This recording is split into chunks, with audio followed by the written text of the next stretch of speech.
जय श्रीमन नारायण, जय श्री राधे। भगवान को प्राप्त करने के लिए सबसे सरल उपाय है भगवान से प्रेम करो, भगवान की भक्ति करो। इससे सरल उपाय कुछ भी नहीं है। जिसने भी भगवान को प्राप्त किया, भगवान की भक्ति करके प्राप्त किया। जिसने अपने अंदर अहंकार, काम, क्रोध, लोभ, द्वेष, छल, कपट, इन विकारों को रखा हृदय में, वो भगवान से दूर होते गए। जिनके हृदय में प्रेम भाव,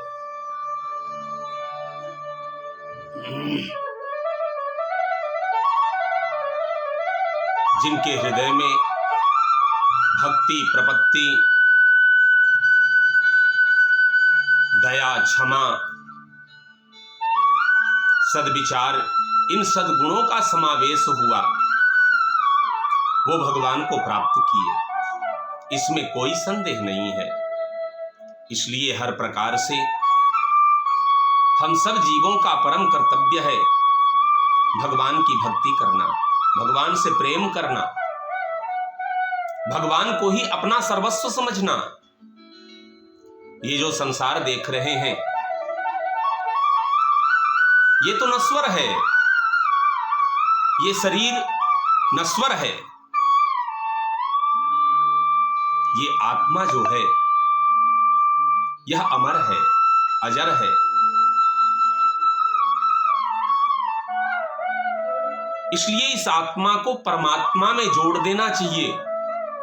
इसीलिए मैं कहता भी हूं कि समर्पण से बढ़कर के कोई भक्ति नहीं है। सर्वम त्यक्त्वा हरिं भजे। संसार में है तो जिम्मेदारियां हैं, कर्तव्य हैं। अपने कर्तव्य का, अपनी जिम्मेदारियों का पालन करते हुए हमारा निष्ठा परमात्मा में होना चाहिए। यह जीवन परमात्मा का है और परमात्मा के लिए ही होना चाहिए। आज दुनियादारी के चक्कर में पड़ करके, आधुनिकता में पड़ करके, और हम लोग बुरे कर्म को भी करते हैं, अनर्गल मार्ग पे भी चलते हैं, जिसका परिणाम होता है कि हमारा पतन हो जाता है। हमारे महापुरुषों ने कहा है कि ऊर्ध्वं गच्छन्ति सत्त्वस्था मध्ये तिष्ठति राजसा जघन्य गुणवृत्तिश्च अधो गच्छन्ति तामसाः। जघन्य गुणवृत्तिश्च अधो गच्छन्ति तामसाः। सात्विक कर्म करने वाला भगवान के सानिध्य को प्राप्त करता है, भगवान के चरणारविंद को प्राप्त करता है। मध्ये तिष्ठति राजसाः। राजस कर्म करने वाला स्वर्ग आदि लोकों को प्राप्त करता है। स्वर्ग में जाकर के और स्वर्ग के सुख को भोगता है। लेकिन जिस दिन उसका पुण्य छिन्न हो जाता है, उसके धर्म पुण्य समाप्त हो जाते हैं, तो पुनः उसे कर्म करने के लिए इस मृत्यु लोक में ढकेल दिया जाता है। इसलिए स्वर्ग के भी चक्कर में नहीं पड़ना चाहिए जीव को। भगवान को प्राप्त करने के लिए यह जीवन मिला है। इसलिए भगवान को प्राप्त करें। इसी में हमारे जीवन का उद्धार है, जीवन का कल्याण है। जघन्य गुण वृत्तिश्च अधो गच्छन्ति तामसाः। पाप कर्म करने वाले, नीच कर्म करने वाले अधोगति को प्राप्त करते हैं, नरक आदि लोकों को जाते हैं। इसलिए जीवन में सात्विक कर्म करें, अच्छा कर्म करें, इसी में जीवन का अस्थायित्व है और जीवन की भगवान की प्राप्ति है। भगवान को प्राप्त करना ही इस जीवन का एकमात्र उद्देश्य होना चाहिए। इस मानव जीवन का तात्पर्य भगवान की प्राप्ति है। इसलिए जीवन की वास्तविकता को समझें और सत्य का मार्ग अपनाएं, धर्म का मार्ग अपनाएं, हमेशा धर्म पर चलें। बन सके तो लोगों का कल्याण करें, सहायता करें, परोपकार करें, किसी को कष्ट मत दें, किसी को पीड़ा मत दें, क्योंकि हमारे महापुरुषों का कथन है कि दूसरे को दुख देने के समान, दूसरे को पीड़ा देने के समान कोई अधर्म नहीं है। और दूसरे को सहायता करना, परोपकार करना, सपोर्ट करना, इससे बड़ा कोई धर्म नहीं है।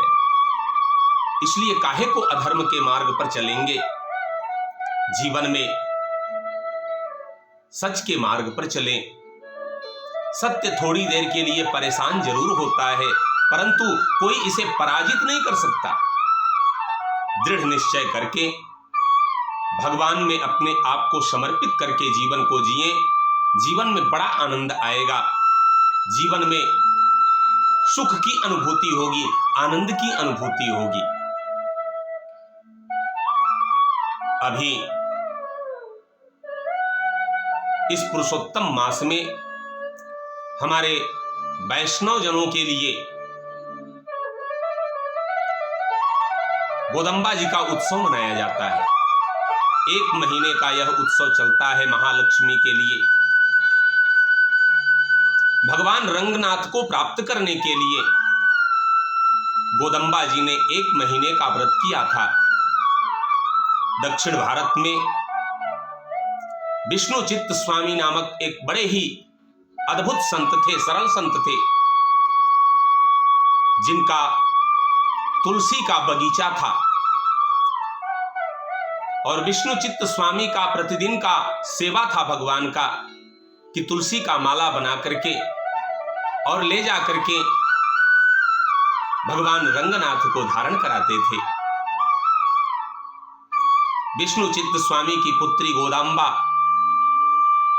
जो साक्षात महालक्ष्मी की अवतार हैं, वो तुलसी के बेदी से प्रकट हुई थी और विष्णुचित्त स्वामी गोद में लिए उनका और उनका नामकरण कर दिए गोदंबा। हर रोज की भांति, नित्य की भांति विष्णुचित्त स्वामी भगवान के लिए तुलसी का माला बनाते थे। माला बना करके और रख करके जाते थे स्नान करने। एक दिन विष्णुचित्त स्वामी ने भगवान के लिए, रंगनाथ के लिए सुंदर तुलसी का हार बनाया और रख करके चले गए स्नान करने। और नित्य गोदंबा जी उस माला को अपने गले में धारण करके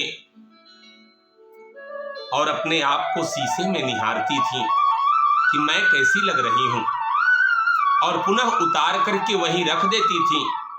और विष्णुचित्त स्वामी आते, उस माला को लेते और लेकर के भगवान रंगनाथ के मंदिर में जाते, भगवान को वो माला धारण कराते।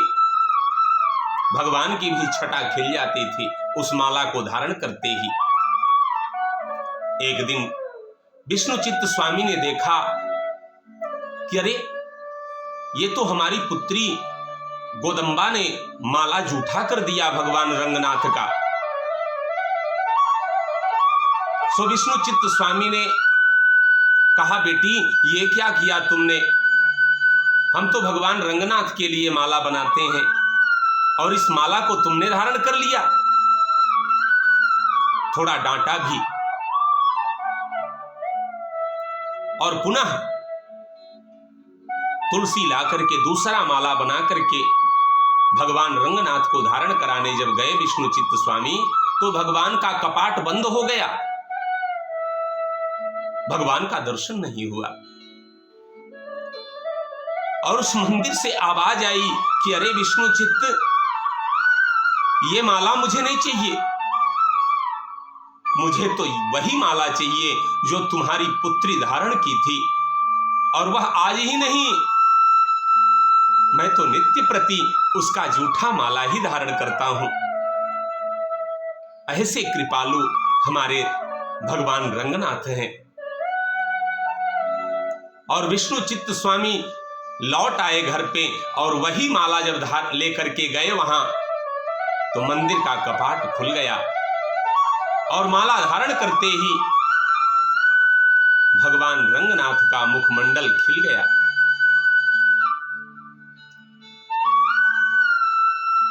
ऐसी है हमारी गोदंबा, साक्षात महालक्ष्मी।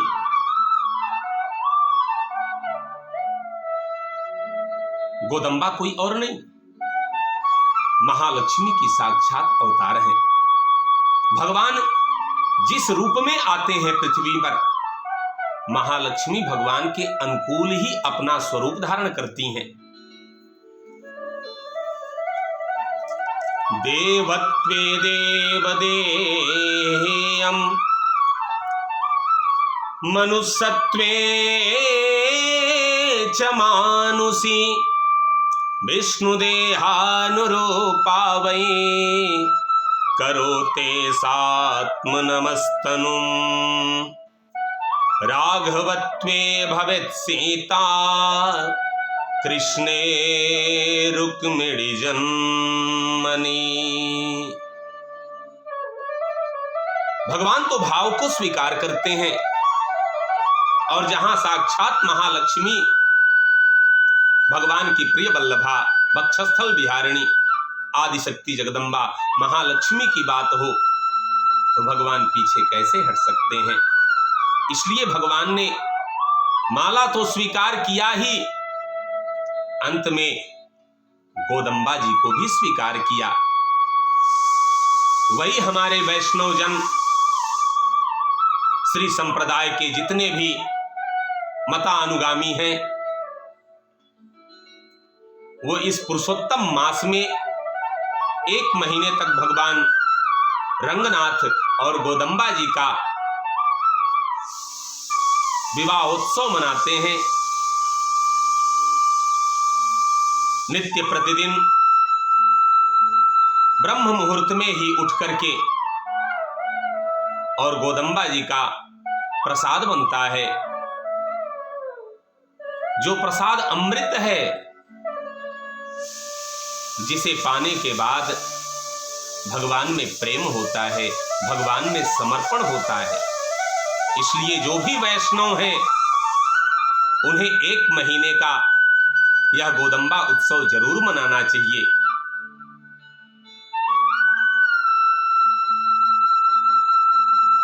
गोदंबा जी का दिव्य सानिध्य जो प्राप्त करते हैं, उनके जीवन में सुख समृद्धि आनंद की वृष्टि होती है। वह परम पद को प्राप्त करते हैं, भगवान के सानिध्य को प्राप्त करते हैं। अभी 16 नवंबर से गोदंबा उत्सव प्रारंभ होगा। जो भी वैष्णव जन है और जहां भी वैष्णव संत रहते हैं, उन संतों के पास जाकर के गोदंबा जी के चरित्र को श्रवण करना चाहिए, गोदंबा जी के प्रसाद को ग्रहण करना चाहिए। भगवान रंगनाथ की कृपा आप सब पे होगी, इसमें कहीं कोई संदेह नहीं है। जय श्रीमन नारायण, जय श्री राधे।